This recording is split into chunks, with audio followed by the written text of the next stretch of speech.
Ayan guys, good afternoon. Hatid na naman ako. Pang 4 days ko ng exercise to mga guys. At ayan, sinimulan ko na. Nag-warm up muna ako yan, warm up. At yan yung simula. Ayan, small circle, big circle. Pinapas forward ko pala to kasi masyadong mahaba kasi yung video. Kan pa lang, warm up pa lang, haba na agad ng video kaya pinapas forward ko na lang. Kasi sayang yung oras nyo mga guys. At yan nga planking muna ako dyan, planking na position, push up position. At dito nga guys, yan ginawa ko kasi to, yung nakaluhod tag push up. Ginawa ko kasi to kaya nangalay agad yung mga braso ko dito. May isa kasi akong exercise na gustong gayahin dyan, dapat pala hindi ko ginawa to. Nahirapan tuloy ako na kompletuhin yung exercise na yun. Dapat yun talaga yung warm up na yun. Dapat yun ko talaga dapat ipo-focus yun. Meron kasing yan dyan.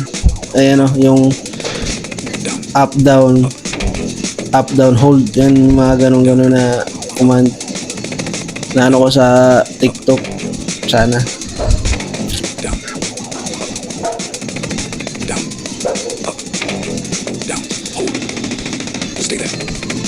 At yan nga, nag-hold nga yan dyan. At hindi ko talaga kinaya. At yan, bumagsak nga ako dyan mga guys.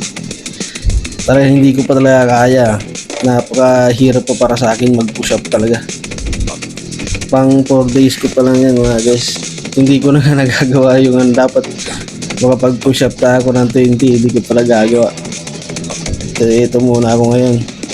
Tamang palakas muna ng mga braso mga guys. At yun, binago ko yung exercise kasi hindi ko pa talaga kaya yung sundan yung yung exercise na yun, yung command doon. Kaya ito muna ako sa abs muna yung ginawa ko para sa abs yung exercise na yan mga guys.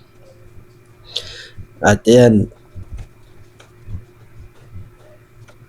at dito ako natatawa na naman ako dito sa sarili ko kasi tignan mo naman kasi yung tiyan ko dyan mga guys. Tiyan pa ba yan?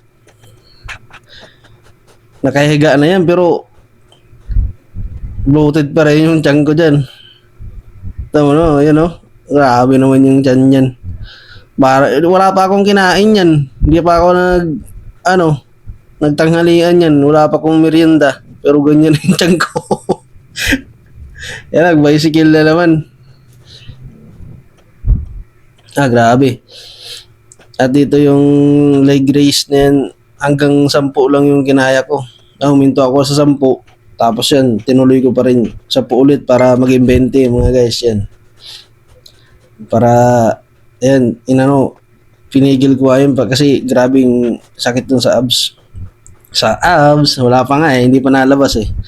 At yun guys, tapos na nga ako mag-exercise dyan. At ayan, pampaano na lang yung jumping jack. At yun, maraming salamat.